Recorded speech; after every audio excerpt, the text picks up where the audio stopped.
You're listening to a free preview of Urban Odyssey. Want the complete episode and to help us keep exploring? Subscribe today for just $5 monthly or $50 for the whole year. This helps us continue to bring you interesting content, but more importantly, it helps us ensure that all of the resources we share can remain free for everyone. We greatly appreciate your support. Enjoy this free preview. It's kind of a bizarre twist of history, isn't it? Yep. I mean, 1 minute, practicing magic could get you, well, in some pretty serious trouble. Executed, Yeah. even. Now, you're maybe more likely to end up as a punchline or a meme. It's this total flip, The church used to say, watch out, magic is real, it's dangerous. Yeah. And now science mostly just shrugs it off as make-believe. Yeah, that shift is really telling, isn't it? It shows how our whole framework for understanding, well, the unusual, the supernatural, keeps changing. It often just reflects whatever the main worldview is at the time. Exactly. Well, today we're jumping into a book that definitely pushes back against that modern shrug. We're looking at Donald Tyson's New Millennium Magic. I forget, dusty old spell books. Tyson offers what he calls a radically new interpretation of the essentials of magic. So our mission, let's say, for this deep dive, is to unpack some of his really foundational ideas, especially how he sees magic fitting in with both science and spirituality. Right. And we're drawing mainly from the preface, the intro, and those first few chapters of New Millennium Magic. That's where he really lays down the groundwork, the basic building blocks of his system. Donald Tyson himself, he's an interesting guy. Canadian. Started out in science, actually, then moved to English Lit, and then basically dedicated his life to understanding and explaining magic. And this book we're looking at, it's actually an updated version of an earlier work, The New Magus. So these are ideas he's been thinking about and refining for quite a while. Okay, let's get into it then. Starting with what Tyson calls the unmanifest. This really seems like the bedrock of his entire magical system. It absolutely is. Tyson basically splits reality in two, fundamentally. On one side, you've got the manifest universe, everything we experience. He calls it the cosmos. So the physical world, our thoughts, feelings, even things like gods or spirits, it's all about form, motion, light, opposites, polarity. But then on the other side, there's the unmanifest. The unmanifest. Okay, what exactly is that? It sounds incredibly abstract. It is, and that's kind of the point. Think of it as the uncreated, the formless. Now, he uses the word chaos here, but not really in the everyday sense of just messiness, although he does talk about that later. Primarily, chaos for him means absolute freedom, infinite potential. It's the source everything comes from. He even sort of equates it with a god, with the absolute.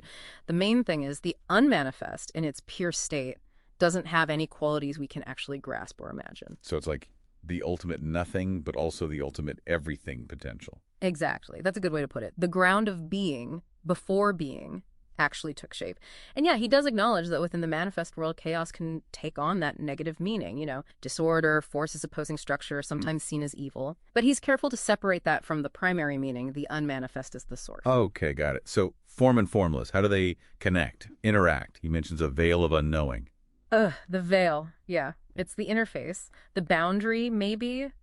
They're not like a wall. Think of it more like surface tension.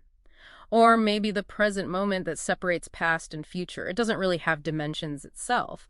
But what's really interesting is Tyson says this veil gets crossed all the time. Big shifts like birth and death, obviously. But also what he calls divine emanations, energy flowing out from the unmanifest.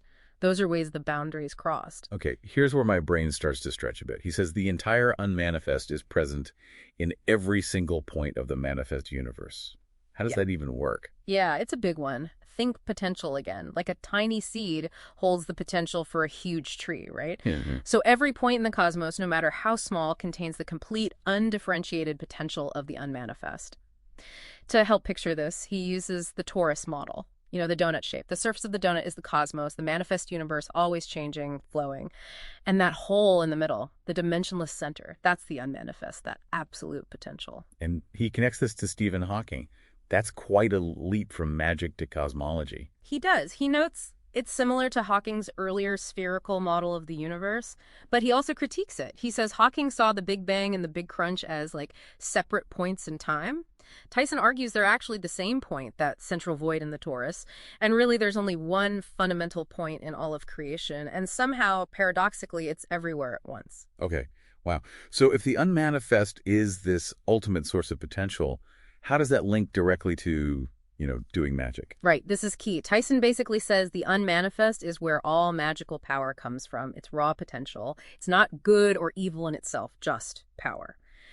He has this image of a magus, like in deep meditation, dipping their hand into the blood of the all, he calls it, pulling out the words, the symbols, the commands for magic. So magic, in his view, becomes the art of learning how to consciously reach across that veil, how to channel that fundamental fire of the unmanifest and make it manifest, make it do something. Okay, now what about spirits? Angels, demons, elementals. Traditionally, they're seen as separate beings, right? Mm-hmm. With their own power, their own agendas. Tyson takes a really different approach here. It's much more modern, almost psychological, you could say. He sees spirits primarily as tools, as devices, maybe. Things the magus uses sometimes consciously, sometimes not, to interact with and shape the energy from the unmanifest. The forms they take, their personalities, he thinks those are shaped by the human mind, ultimately shaped by that divine spark within us, which he connects back to God, to the all. It's a huge contrast to the older, maybe more superstitious idea of spirits as totally independent entities you have to bargain with or fight. So they're less like outside forces and more like focused aspects of the magician's own connection to that potential, like projections. Essentially, yes.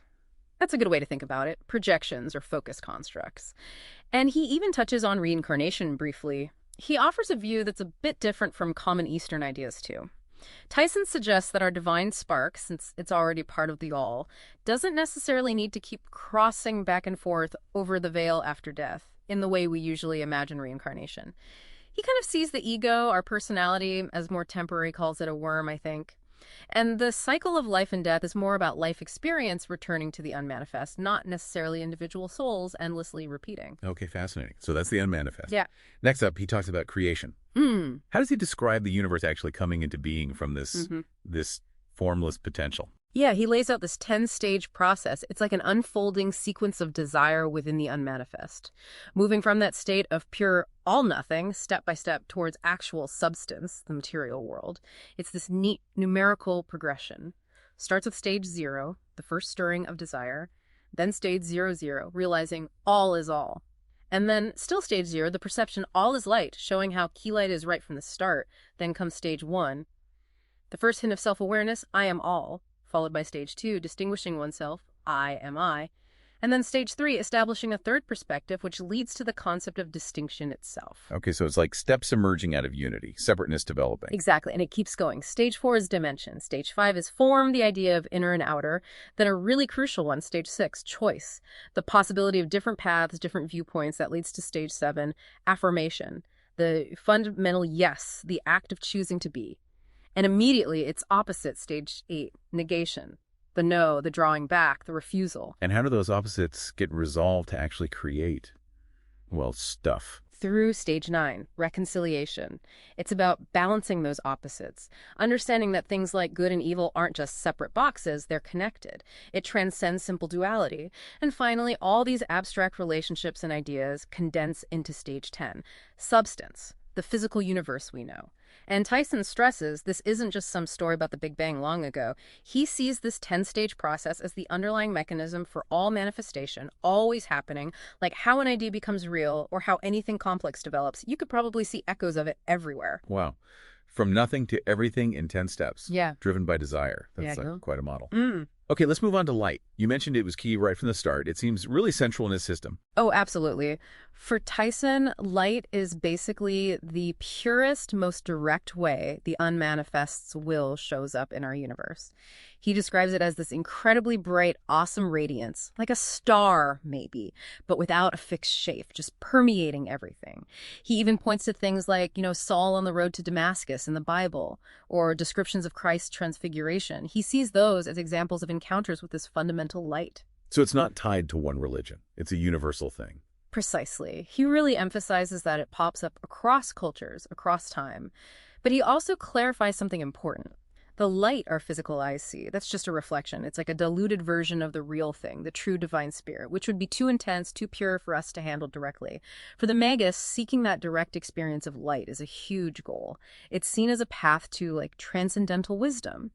But he warns against seeking it lightly. He says an encounter like that can totally change you, your priorities, everything. He brings in Taoism and Jung here too, doesn't he? Comparing approaches. Yeah, briefly. He mentions Taoist practices like circulating inner light in the body for spiritual growth. And he acknowledges Carl Jung's point that maybe Western minds, because of our different background, might react differently to that kind of experience than Eastern minds. But Tyson kind of pushes back a bit. He suggests the light is adaptable. Maybe it leads to inner contemplation in the East, but maybe in the West it sparks more outward action, purposeful doing. And he also notes light isn't just something you see. It can manifest in subtle ways too, like hearing a voice, seeing a distinct form or symbol, even smelling something, like the odor of sanctity tradition. And this light, it has power over evil. How does he frame that? Yeah, he frames darkness not as its own separate force, but simply as a lesser concentration of the light, like less presence of that fundamental radiance. So naturally, the pure light of spirit has absolute power over what we think of as evil or negative forces. He encourages people to seek this light when they're in trouble, feeling doubt or confused. He also talks about asking the light for magical guidance, often through angels, he says, which, remember, he sees as these intermediary spirit forms shaped by our minds interacting with the unmanifest.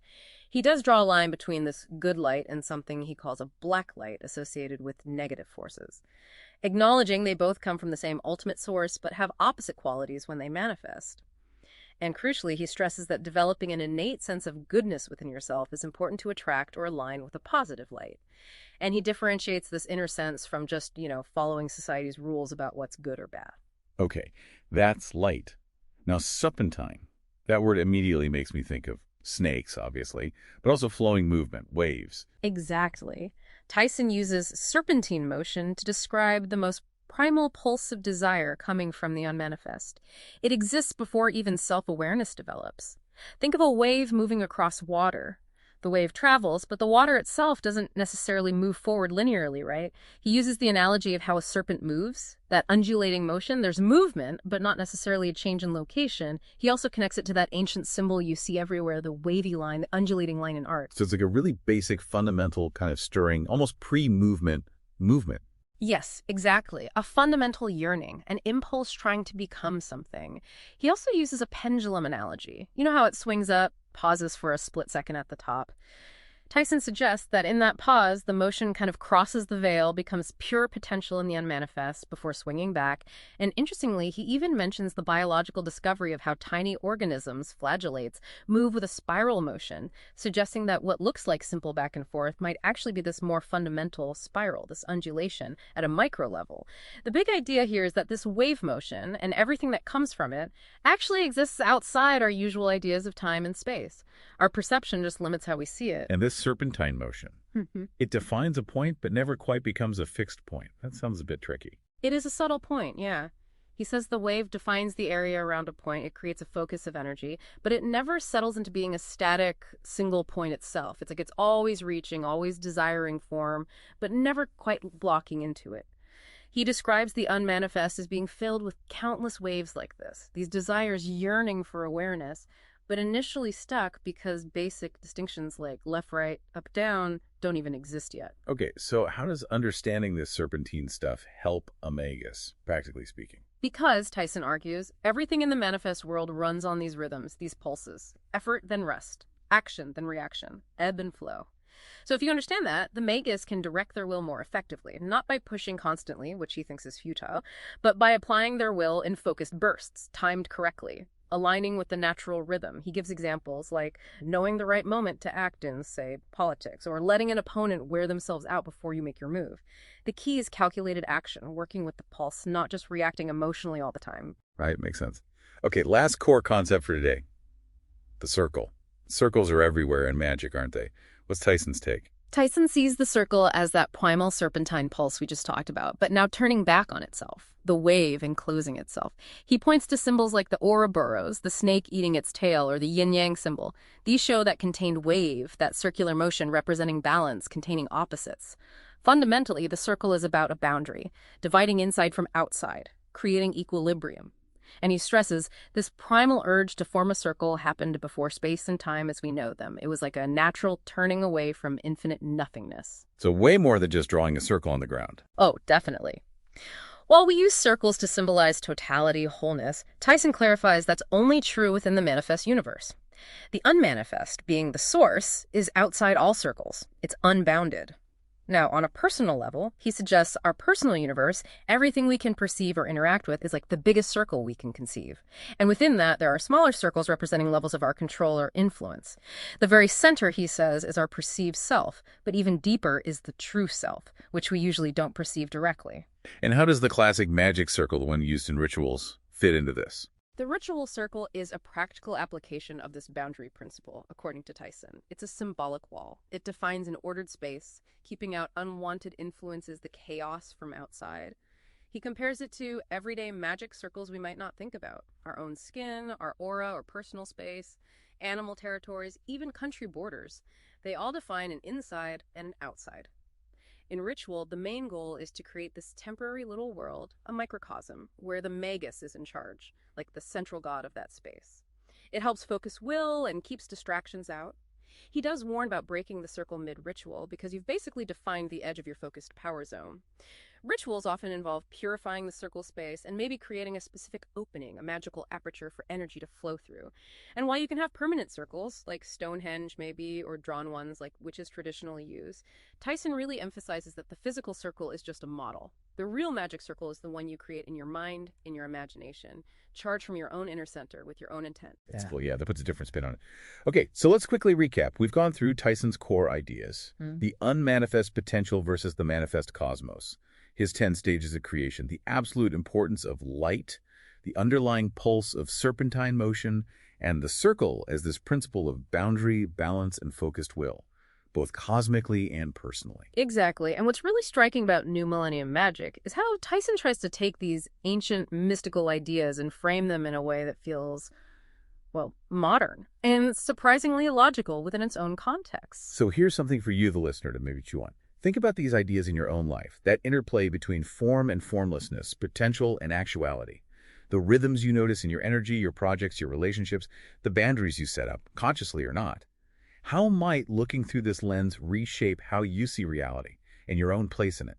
Maybe ponder your own personal universe, as Tyson calls it. What are the circles that define your control, your protection, your influence? Yeah, it's really an invitation to see the world and maybe yourself in a fundamentally different way.